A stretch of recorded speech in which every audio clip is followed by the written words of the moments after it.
Bonjour à tous, aujourd'hui nous allons nous intéresser à l'histoire d'un fleuve en Nouvelle-Zélande. Il s'agit d'un roman de Jane Mander, publié en 1920.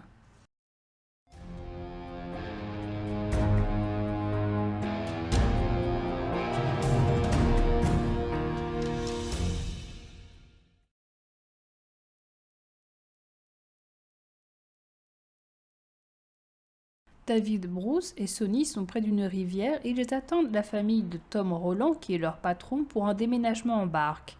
Ils rencontrent Alice Roland, qui est la femme de Tom, Asia, la fille aînée, Betty, qui a 3 ans, et un bébé. Parce que Bruce n'a pas pris soin de son apparence, Alice le snob. Le bateau embarque et c'est un voyage de plusieurs heures qui attendent ces individus à travers la forêt néo-zélandaise. Sur le bateau se trouvent divers meubles et affaires, mais aussi le piano d'Alice.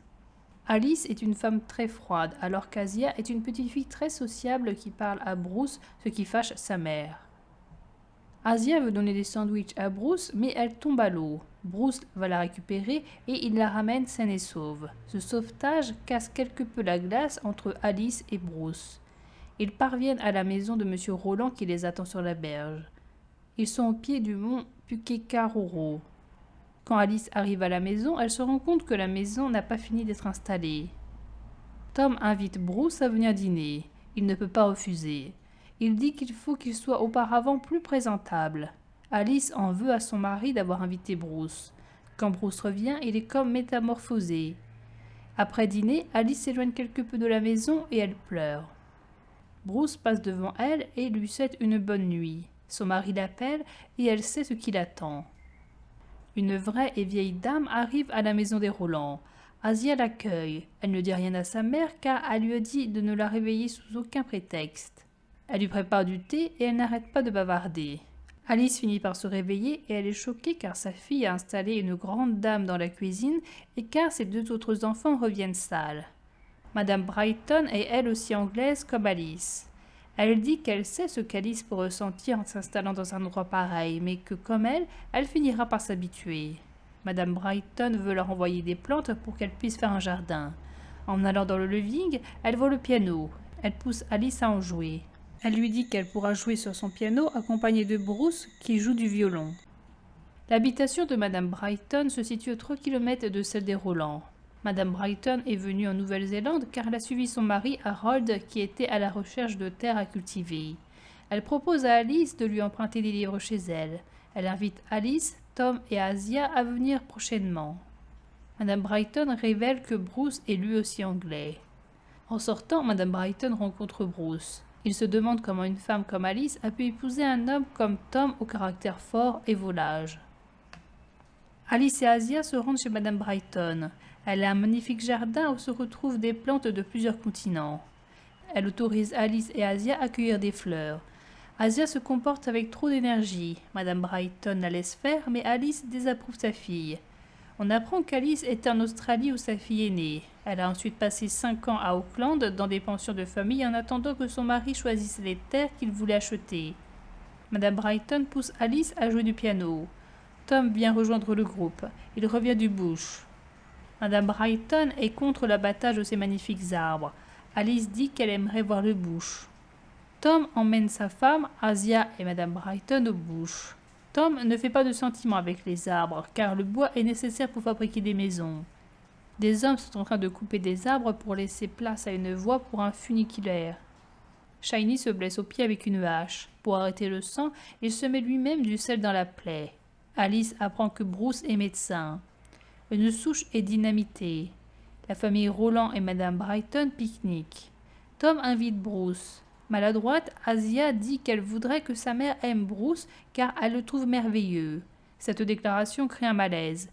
Bruce dit à la fillette que les personnes ne prouvent pas toutes leur amitié de la même façon.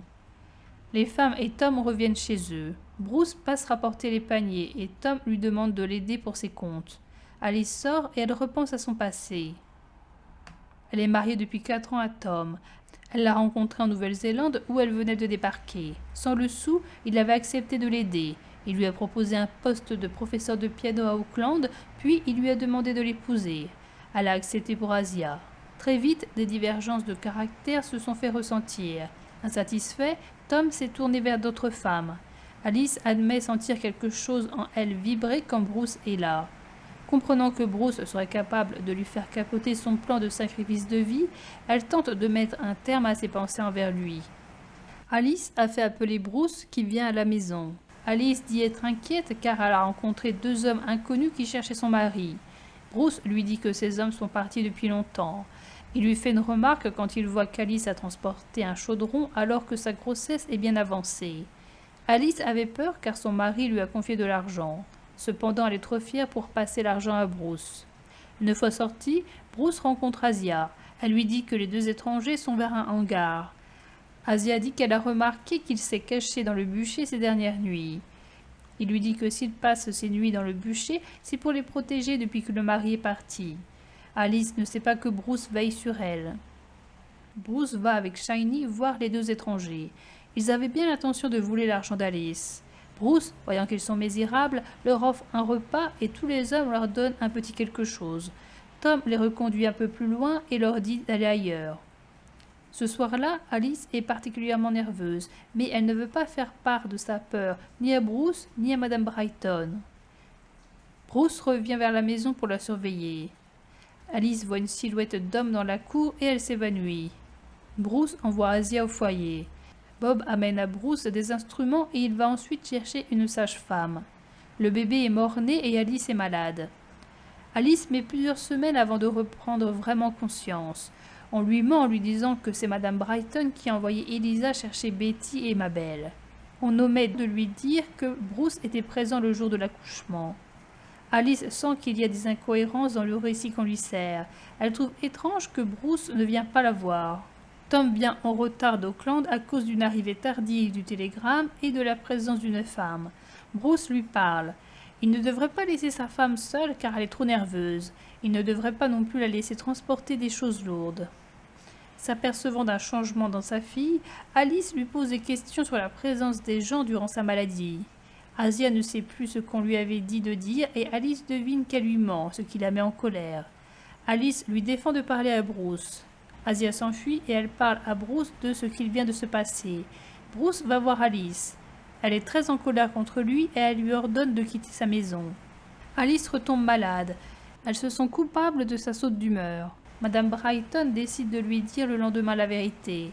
L'état d'Alice ne s'améliore pas et Bruce décide d'aller lui parler. Il lui dit qu'elle crée sa propre maladie et qu'elle se vautre dans le malheur. Il lui propose de chercher à aller mieux dès le lendemain. Alice applique ses conseils. Elle est fâchée quand elle ne voit pas Bruce les jours suivants. Se sentant tomber amoureuse de lui, elle veut faire en sorte qu'il ne l'aime pas. Bruce est absent durant 5 semaines à cause de son travail et à cause de son alcoolisme. Alice est de nouveau enceinte. Elle attend Asia qui ne revient pas. La nuit tombe et Alice est tentée de demander de l'aide à Bruce, mais elle résiste. Finalement, la fillette revient. Asia raconte qu'elle était sur la plage et dans le bush avec Reggie Broad. Alice est très en colère et elle commence à battre sa fille. Asia s'enfuit et elle se rend chez Madame Brighton. Quand Tom revient à la maison, Alice met son mari au courant. Il envoie des hommes chercher Asia. Bruce se rend chez Madame Brighton et trouve la fillette là-bas. Il la ramène à la maison et il prévient des hommes qu'Asia a été retrouvée.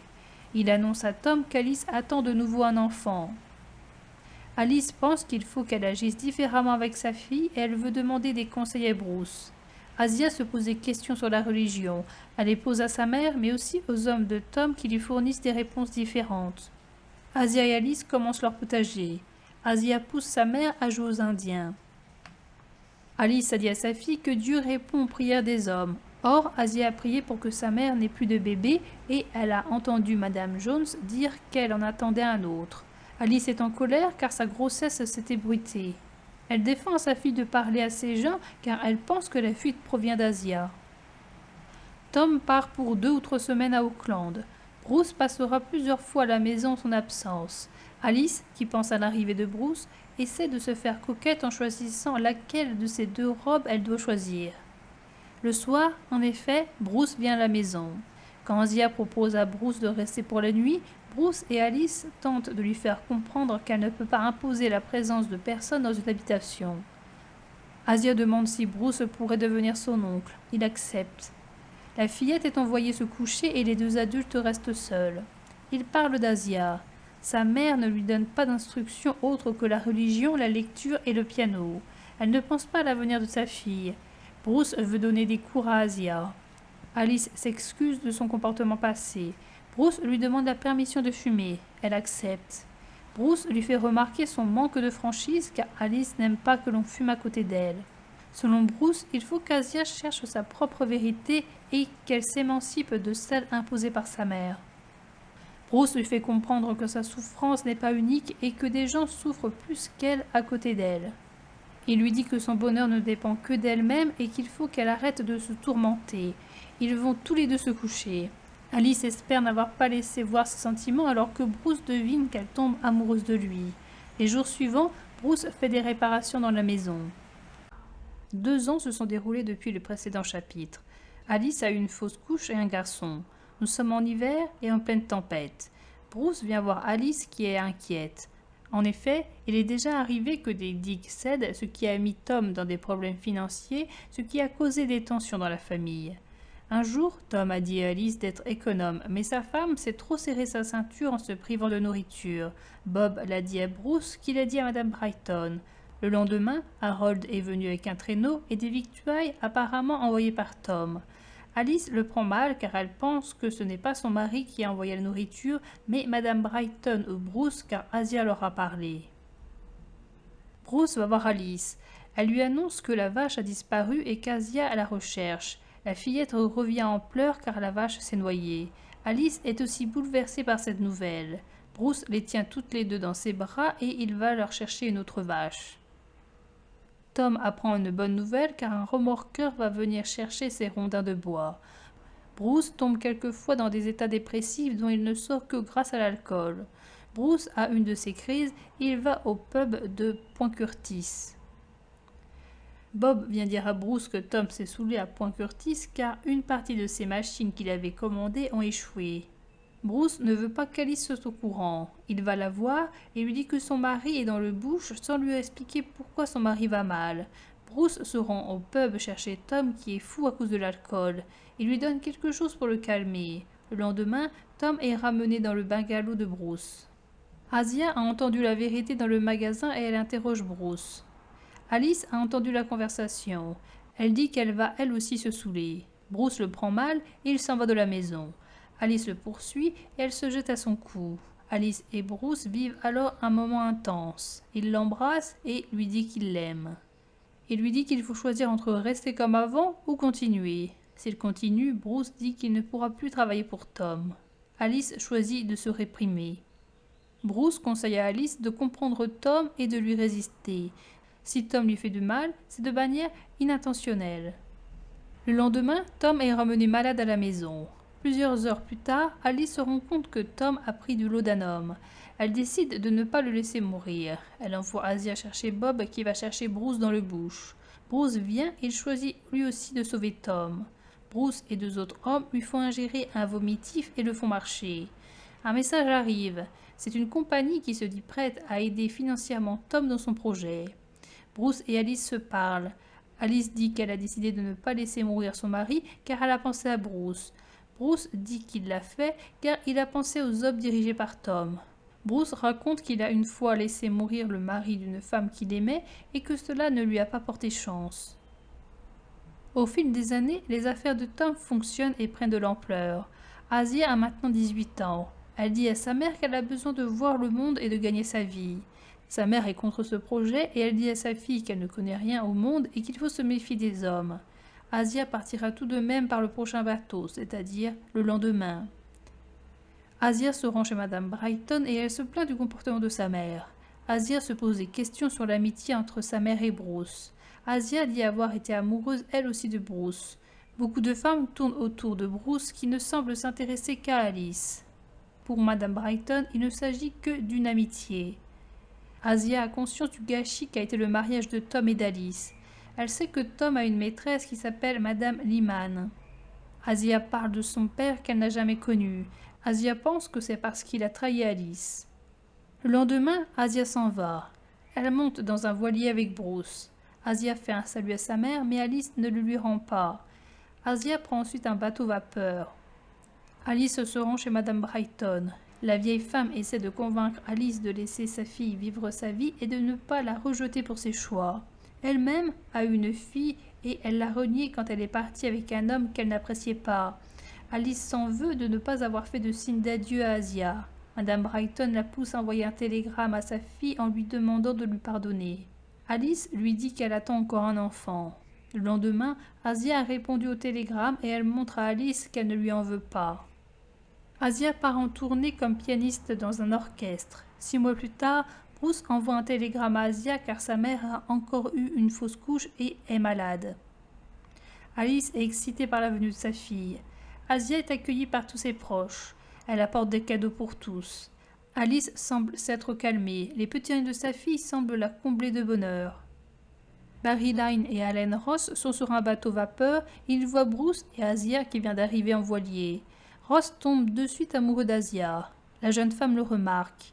Quand le bateau arrive à Point Curtis, Lyne et Ross décident de descendre. Le lendemain, quelqu'un conseille aux deux garçons de louer une maisonnette vers la baie.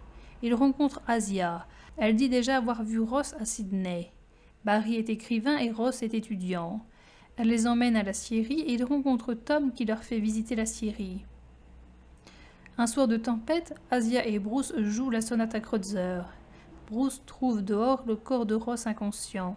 Le jeune homme est probablement tombé de cheval.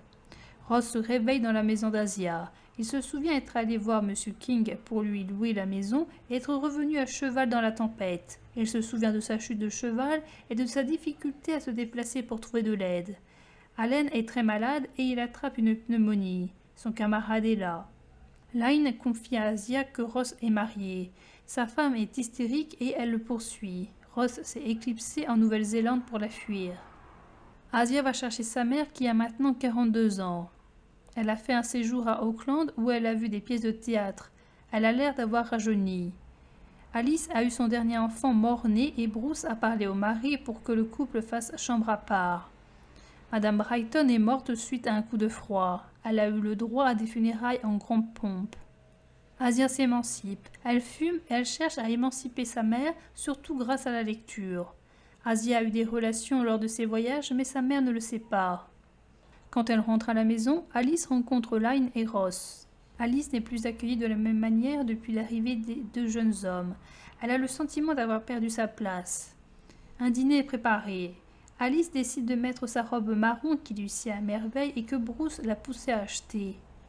Asia met les petits plats dans les grands pour le repas. Alice devine que le préféré de sa fille est Ross. Quand Alice apprend qu'il est marié, elle change d'opinion sur lui. Elle essaie d'éviter Asia et Ross. Le jeune homme sent qu'il est de trop et il veut partir alors que son état ne le permet pas. Asia vient parler à sa mère. Elle veut que sa mère fasse comprendre à Ross qu'il n'est pas de trop.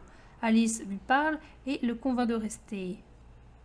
Alice reste en réalité angoissée par une liaison possible entre Ross et Asia. À cause de cette idée, elle se rend malade. Quand tout le monde accompagne Ross à la maison louée, elle reste à la maison. Même une fois qu'ils sont chez eux, Asia continue de fréquenter les deux garçons. Elle veut faire apprendre le français à Ross.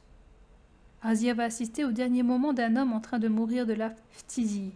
Ils marchent tous les deux la nuit plusieurs kilomètres et ils traversent un gisement de résine. Asia entre dans l'habitation alors que Ross reste dehors comme le lui a demandé Asia. Elle entreprend de laver le malade et elle lui lit la Bible. L'homme meurt dans la nuit. Sur le chemin du retour, Ross prend Asia dans ses bras et lui dit qu'il l'aime. Bruce passe voir Alice. Elle lui dit qu'elle veut parler à sa fille à propos de son ressentiment vis-à-vis de Ross. Elle pense qu'elle peut les stopper. Bruce lui fait remarquer que cela ne changera rien. Il essaie de lui faire comprendre que les enfants ne sont pas en danger et qu'il faut les laisser décider de la vie qu'ils veulent mener. Alice révèle qu'à 18 ans, elle a connu la même chose qu'Asia. Un homme lui avait promis de l'épouser, mais il l'a quittée et l'a laissée seule. Enceinte, elle est partie en Australie et Asia y est née. Une femme a conseillé à Alice de se faire passer pour une veuve, d'aller en Nouvelle-Zélande et de se marier pour l'enfant. Après avoir perdu son porte-monnaie qui contenait la majorité de ses économies, Tom Roland l'a aidée. Il l'a envoyée à Auckland, puis il lui a demandé de l'épouser. Elle a accepté pour avoir une vie moins miséreuse et pour Asia, mais elle n'aimait pas cet homme. Le mariage s'est révélé rapidement une calamité. Puis Alice a rencontré Bruce et en est tombée amoureuse. Bruce se rend compte du sacrifice de la vie d'Alice. Le lendemain, Alice repasse dans sa tête les dires de Bruce et elle se pose plein de questions. Quand elle revoit Bruce, elle continue de croire qu'il faut qu'elle arrête la liaison entre Asia et Ross. Elle veut que Bruce leur révèle la vérité sur le père d'Asia. Bruce refuse car cela est inutile. Alice voit Ross et Line partir en vedette. Asia dit qu'elle va partir veiller un homme très malade à Point Curtis. Elle dit devoir partir plusieurs jours. Alice se doute bien du plan qu'on lui cache, mais elle décide de ne rien dire. Asia revient, Ross aussi. Ils cachent leur liaison. Alice va au bungalow de Bruce. Elle lui dit son insatisfaction de femme au foyer et son inutilité qu'elle ressent. Bruce l'enlace. Tom vient et les voit. Bruce lui dit qu'ils n'ont jamais été infidèles. Le mari a du mal à le croire. Il pensait qu'ils étaient amants depuis que Bruce lui avait dit de ne plus avoir de relation avec sa femme. Tom leur a laissé plein d'occasions pour qu'ils se retrouvent seuls. Tom demande à Alice si elle veut le divorce. Elle n'accepte le divorce que si c'est le choix de son mari. Bruce veut qu'Alice décide seule d'aller vers lui. Asia interroge Bruce sur les changements récents de sa mère car elle pense que sa mère a tout découvert au sujet de sa liaison. Bruce lui dit qu'elle est au courant depuis longtemps. Alice veut écrire une lettre à Tom concernant sa décision. Line et Ross sont repartis. Asia doit les rejoindre dans un mois. Alice a donné sa lettre à son mari. Alice et Bruce voient de loin Tom qui conduit le funiculaire de manière imprudente. Peu après, ils entendent le bruit d'un accident. Asia et Bruce vont sur place. Des enfants étaient sur la voie du funiculaire et pour les éviter, Tom a fait dévier l'appareil.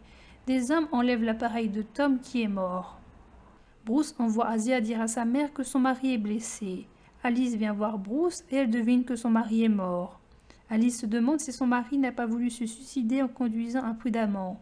Alice veut que le corps de son mari soit ramené chez elle. Bruce veille le corps de Roland. Beaucoup de monde se déplace pour rendre hommage à Tom. Madame Lyman vient et Alice l'accueille bien. Alice fait en sorte que Madame Lyman hérite de quelque chose. L'enterrement de Tom se fait en grande pompe. Alice est enfin libérée de son mari et elle peut vivre librement avec Bruce. Alice veut fonder un foyer pour mères célibataires à Auckland et faciliter le passage de ses mères en Australie. Alice décide de vivre à Auckland avec le reste de sa famille et Bruce. Elle loue le bateau vapeur. Elle part le même jour que le jour de son arrivée dans la baie. Ce roman montre un tournant entre deux générations, dans Alice elle-même et dans le pays. Il y a de grandes différences entre Alice et Asia, et pourtant il n'y a que 18 ans qui les séparent. Asia voyage, elle a des relations avant de connaître Ross.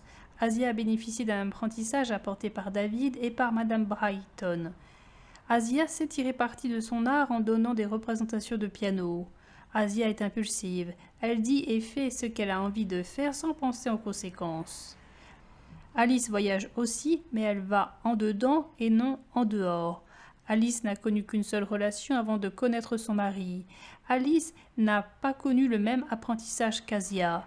Alice ne sait pas tirer parti de son art. Si elle donne des cours de piano, c'est car Tom lui a trouvé des élèves. Elle ne joue du piano que lorsque Madame Brighton la pousse à le faire. Alice est très introvertie. Chaque action et geste sont pensés depuis longtemps. Le pays lui-même est bien différent d'une décennie à l'autre. Tom change le paysage en coupant les arbres de la forêt. Les villes se développent.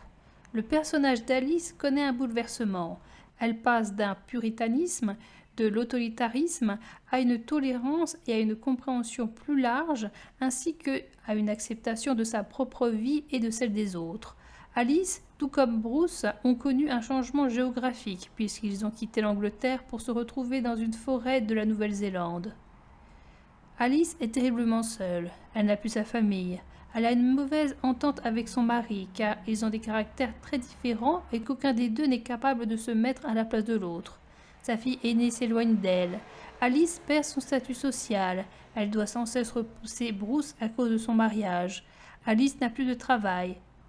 Alice doit vivre une vie de pionnière dont elle n'est pas adaptée. Les codes appris en Angleterre ne fonctionnent plus dans une forêt vierge, étrangement vide. Car les hommes sont séparés de la société, ils sont libérés de certaines choses telles que le puritanisme, la religion ou encore la politique. Elle entre dans un monde d'hommes qui sont capables de se contenter d'une vie frustre et sont capables de dominer la nature. Il est reproché à Alice tout plein de choses. Elle n'est pas comme il faudrait qu'elle soit. On lui reproche l'éducation qu'elle donne à sa fille. On lui reproche la manière dont elle se comporte avec son mari. Ses deux seuls amis, Bruce et Madame Brighton, lui font souvent des reproches. On lui ment souvent, car on pense qu'elle aura du mal à accepter la vérité. Pire que cela, on lui dit qu'on lui ment en ne lui précisant pas l'objet du mensonge. Tout le village est au courant des relations de son mari, mais personne ne lui dit. On parle toujours de son mari comme un modèle de réussite. Tom est doué avec ses hommes, mais pas du tout avec sa femme qu'il ne comprend pas. Par exemple, il ne comprend pas pourquoi sa femme s'affole lorsque Asia a disparu. Sa femme ne lui sert que de marqueur social. On reproche aussi à Alice ses plaintes, car il y aurait apparemment des femmes plus à plaindre qu'elle dans les environs. Or, c'est une femme dont son mari ne s'occupe pas car elle travaille la journée. Il n'est là que la nuit pour ses assauts nocturnes. Alice doit s'occuper seule de plusieurs enfants. Elle doit supporter des grossesses et des fausses couches. Elle n'a pas d'église dédiée à sa religion. Elle a perdu sa condition de grande dame. On lui reproche également son éducation de femme de l'époque. Par exemple, David lui reproche de ne pas dire qu'elle n'aime pas que l'on fume près d'elle. Or, son éducation a sûrement dû lui apprendre la supériorité des hommes sur les femmes. Alors que les hommes s'expriment avec leur force physique, les femmes s'expriment dans l'art. Quand Alice joue du piano devant Madame Brighton, elle se dévoile. Quand Madame Brighton et Asia font lire à Alice tel ou tel livre, elle l'ouvre à une nouvelle forme d'expression. Quand Alice va voir les pièces de théâtre, elle semble rajeunir. Elle demeura un certain temps ainsi à pleurer, quand quelque chose dans la nuit l'arrêta. Elle s'essuya les yeux et regarda autour d'elle. À ses pieds, la mer montait paresseusement dans la petite baie qui arrondissait le coude du fleuve. À marée basse, ce n'était qu'un banc de boue fourmillant de petits crabes, striés de cours d'eau minuscules, comme des rigoles qui se ramifiaient, avec, ici ou là, des trous d'eau où se reflétait la lumière du soleil, quand ce n'était pas la lune et les étoiles. À sa gauche, à 5 kilomètres en aval du fleuve, et de chaque côté de celui-ci, des falaises abruptes et concaves faisaient une trouée qui semblait scinder en deux le premier plan et quelque chose qui s'étendait au-delà, éternellement perdu dans la brume. Le fleuve bifurquait à nouveau plus loin pour continuer entre les basses montagnes, jusqu'au port de Kepara. Alice avait entendu dire que quelques ports s'ouvraient sur la mer de Tasmanie, et beaucoup de cargos transportaient du bois en provenance d'Australie et d'autres pays lointains s'y arrêtaient. À l'est, à 2 kilomètres de la baie, s'élevant jusqu'aux étoiles, une montagne à double cône étirait en avant son ombre veloutée jusqu'aux vagues. Alice l'avait à peine entrevue cet après-midi-là, mais, à regarder cette masse sombre, elle s'arrêta de pleurer. La lune dessinait des entrelacs argentés sur sa crête, tandis qu'en dessous déjà le fleuve était plongé dans l'obscurité. Les Maoris l'appelaient Pukekaroro, la montagne des oiseaux de mer, parce que, avant une tempête, des nuées de mouettes amicales, rassemblées à l'intérieur des terres, tournaient autour des jours durant, troublant de leurs cris la paix de ces gorges profondes.